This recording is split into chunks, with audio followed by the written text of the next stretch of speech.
नमस्कार दोस्तों, स्वागत है आपका हमारे YouTube चैनल पर जिसका नाम है परीक्षिता एकेडमी। संविधान संशोधन की कड़ी में आज हम बात करेंगे द्वितीय, तृतीय और चतुर्थ संविधान संशोधन के बारे में। संविधान संशोधन के विषय में आप सभी जानते हैं, हमने सीरीज स्टार्ट की है जिसमें हम अब तक हुए सारे संविधान संशोधन की बात करेंगे।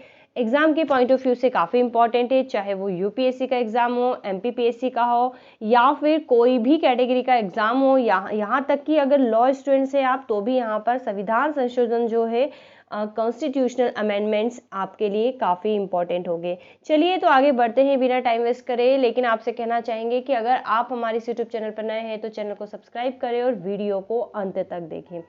तो दोस्तों, यह इस सीरीज का हमारा दूसरा लेक्चर है। पहले लेक्चर में हमने फर्स्ट कॉन्स्टिट्यूशनल अमेंडमेंट 1951 के बारे में बात की थी और आज हम जो है इनके बारे में बात करेंगे। दैट मीन टू से कि ये वाला हमारा आज सेकंड वीडियो है। चलिए, तो सेकंड जो कॉन्स्टिट्यूशनल अमेंडमेंट है 1952 क्यों किया गया था?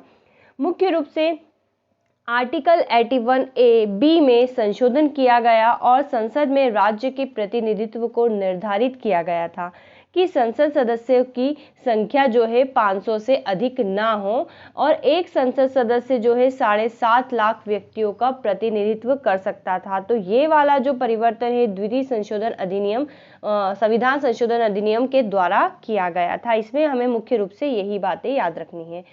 तृतीय संविधान संशोधन अधिनियम की हम बात करते हैं जो 1954 में हुआ था।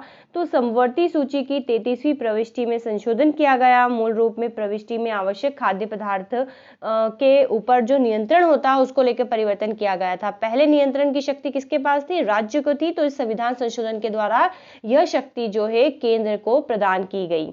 केंद्रीय सरकार को सभी प्रकार की आवश्यक पदार्थों के उत्पादन, आपूर्ति और वितरण पर पूर्ण नियंत्रण की शक्ति दे दी गई। कौन? जैसे कि खाद्यान्न, पशुओं के लिए चारा, कच्चा कपास, जूट आदि।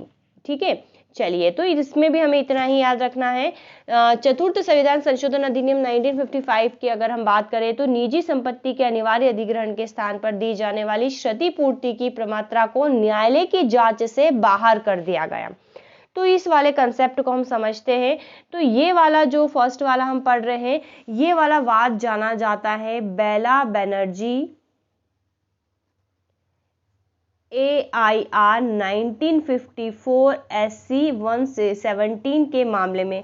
इस मामले में सुप्रीम कोर्ट ने कुछ जो है निष्कर्ष निकाले थे, तो उससे कठिनाइयां आ रही थी। तो इस कठिनाइयों को दूर करने के लिए ये वाला अधिनियम पास किया गया था।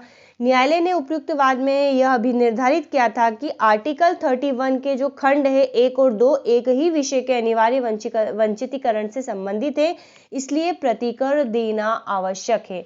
और प्रतिकर शब्द का तात्पर्य है जो है उचित प्रतिकर से है, अर्थात उस संपत्ति के मूल्य के बराबर जिससे किसी को वंचित किया गया है। उक्त संशोधन तो ये वाली जब न्यायालय ने बात कही तो इस संशोधन द्वारा आर्टिकल 31 के खंड B में संशोधन करके यह स्पष्ट कर दिया गया कि खंड 1 और 2 भिन्न भिन्न विषयों से संबंधित है। ठीक है, न्यायालय ने जो कहा था कि आर्टिकल 31 के खंड 1 और 2 क्या है? सेम प्रतिकर से संबंधित है। तो इसको न्यायालय की जांच से बाहर कर दिया गया और ये निर्धारित किया अधिनियम के द्वारा कि ये भिन्न भिन्न विषयों से संबंधित है। खंड 1 जो है, जो 31 जो खंड है वो जो है संपत्ति वंचितीकरण से संबंधित है और खंड 31 का जो खंड 2 है वो अनिवार्य अर्जन से संबंधित है। ठीक है, अनिवार्य अर्जन से संबंधित है। तो इस संशोधन द्वारा स्पष्ट कर दिया गया है कि प्रतिकर केवल संपत्ति के अनिवार्य अर्जन के मामले में ही देय होगा। अनिवार्य अर्जन तभी होगा जब राज्य द्वारा संपत्ति का स्वामित्व ग्रहण किया जाएगा। जैसा कि आप देखते होंगे कि जनरली आज जब इंफ्रास्ट्रक्चर इतना तेज हो गया है तो ये चीजें होती है। प्रतिकर की पर्याप्तता के प्रश्न को अवाद योग्य बना दिया गया है। संशोधन द्वारा अनुच्छेद 31A के क्षेत्र को विस्तृत किया गया और नवम सूची में अनेक अधिनियमों को जोड़ा गया और आर्टिकल 35 में भी संशोधन किया गया जिसके तहत क्या है, किसी व्यापार को राष्ट्रीयकृत बनाने के लिए राज्यों को कुछ अधिकार दिए गए। 9वीं अनुसूची में कुछ और अधिनियम की बढ़ोतरी की गई और आर्टिकल 31A क्षेत्र में विस्तार किया गया। तो कुछ प्रमुख संशोधन जो है चतुर्थ संविधान संशोधन के माध्यम से किए गए थे। तो इस वीडियो में इतना ही, और आगे के वीडियो में हम आगे के संशोधनों की बात करेंगे। तो बताइएगा कि प्रयास हमारा कैसा लगा, आपको वीडियो कैसा लगा। तो अंत में इतना ही कहेंगे, have a nice day and thanks for watching.